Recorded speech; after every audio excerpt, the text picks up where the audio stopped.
జై శ్రీరామ్. నేను మౌనికా శంకర. ముఘల్ తుర్కుల ఆఫ్ఘన్ల అట్రాసిటీస్ తర్వాత బ్రిటిష్ ఈస్ట్ ఇండియా అట్రాసిటీస్ని మనం ఫేస్ చేసినాం. అంటే 800 సంవత్సరాలు వాళ్ళతోని లడాయి అయింది, తర్వాత 200 సంవత్సరాలు బ్రిటిష్తోనైంది. బ్రిటిష్ హిందుస్థాన్ని వదిలేసి వెళ్ళిపోయేటప్పుడు ఆల్ ఇండియా ముస్లిం లీగ్ కానీ జిన్నా కానీ వీళ్ళందరూ ఏమని అడిగిందంటే, మీరు వెళ్ళిపోయేటప్పుడు మాకు ఇచ్చి వెళ్ళండి అని అడిగారు. కానీ అప్పుడు భారతదేశంలో ఉన్న జాతీయవాదులందరూ దానికి ఒప్పుకోలేదు.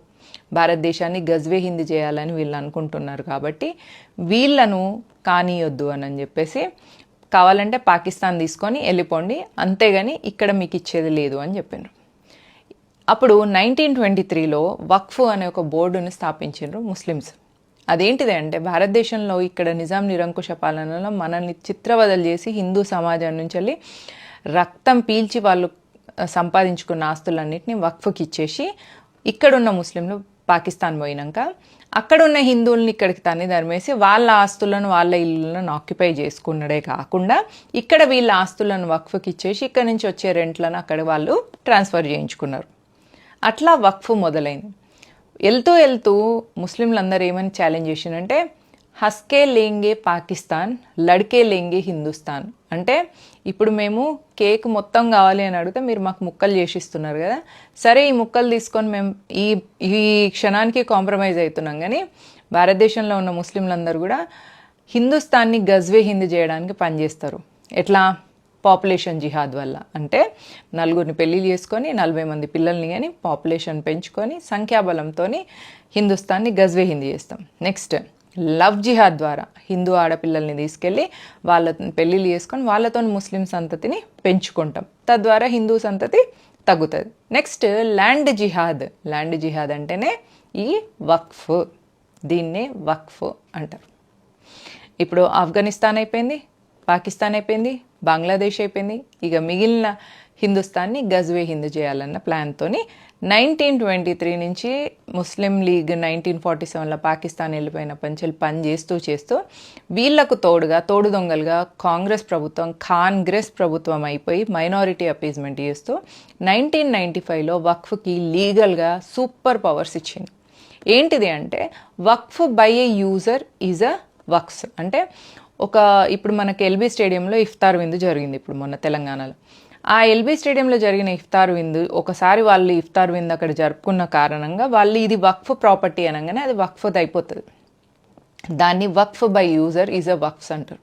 బెంగళూరులో కూడా ఒక పార్కులో వాళ్ళు నమాజ్ చేసుకున్నందుకు దాన్ని వక్ఫ్ది అని క్లెయిమ్ చేయడం వల్ల ఆ ల్యాండ్ వక్ఫ్కి వెళ్ళిపోయింది.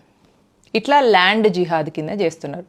2013లో ఇప్పటివరకు ఇట్లా చేసినవన్నీ గవర్నమెంట్ ల్యాండ్లు, ఖాళీ ల్యాండ్లు, పార్కులు, స్టేడియంలు ఇవన్నీ పోగా 2013లో కాంగ్రెస్ ప్రభుత్వం మళ్ళీ ఇంకా సూపర్ పవర్స్ ఇచ్చింది. ఏంటి ఆ సూపర్ పవర్స్ అంటే, నాన్ ముస్లిం ల్యాండ్ను కూడా వక్ఫ్ మాది అని అన్నదంటే అది వక్ఫ్ది అయిపోతుంది.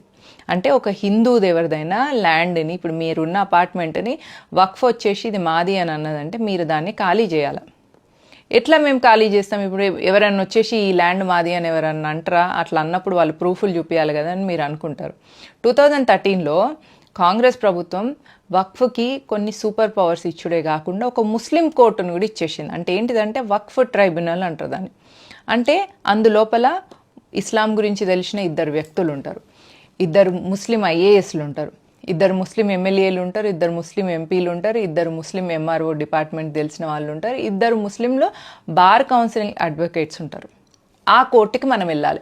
ఆ ముస్లిం కోర్టులో వీళ్ళందరూ ముస్లిమ్స్ దగ్గర మీరు చూపించుకోవాలి. ఇప్పుడు నేను మీ ల్యాండ్ని నాది అని నేను అన్నా అంటే నేను ప్రూఫ్ చూపించాలి. దాని బర్డెన్ ఆఫ్ ప్రూఫ్ నా మీద ఉంటుంది, ఎందుకంటే అది నేను నాది అంటున్నా కాబట్టి నేను క్లెయిమ్ చేయాలి, ప్రూఫ్స్ చూపించాలి. కానీ వక్ఫ్ మీ ల్యాండ్ని నాది అని అన్నాను, వక్ఫ్ అన్నది అంటే మీరు ప్రూవ్ చేసుకోవాలి ఇది వక్ఫ్ది కాదు నాది అని. అయితే మీరు ఈ కోర్టుకి, ముస్లిం కోర్టుకి, వక్ఫ్ ట్రైబ్యునల్కి వెళ్తే మొన్నోళ్ళందరూ ముస్లింలు ఉంటారు, మీకు అక్కడ న్యాయం జరుగుతుందా? ఇప్పుడు మీ ఇంట్లో ఒక దొంగతనం జరిగింది, మీరు పోలీస్ స్టేషన్ పోయి కంప్లైంట్ చేయాలని పోయారు.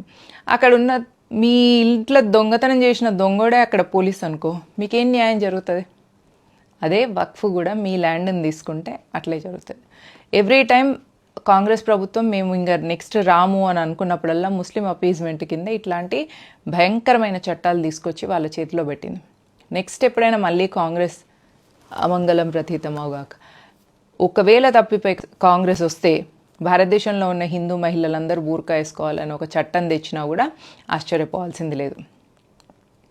వక్ఫ్ లాంటివే కాదు, ఇంకెన్నో డేంజరస్ యాక్షన్ తీసుకొచ్చింది. అసలు భారతదేశంలో ముస్లింలు ఎంత వైలెంట్గా ఉండడానికి కూడా కారణం కాంగ్రెస్ ప్రభుత్వం. సో మన దగ్గర ఉన్న ఒకే ఒక ఆప్షన్ కాంగ్రెస్ ముక్త్ భారత్. ఈ అమెండ్మెంట్, వక్ఫ్ అమెండ్మెంట్ బిల్ సక్సెస్ అవ్వాలని పార్లమెంట్లో ఎన్డీఏ కూటమిలో ఉన్న అందరూ కూడా దానికి సపోర్ట్ చేయాలని, వక్ఫ్కున్న ఈ సూపర్ పవర్స్ అన్నిటిని తగ్గించాలని మనం కోరుకుందాం. జై హింద్, జై భారత్.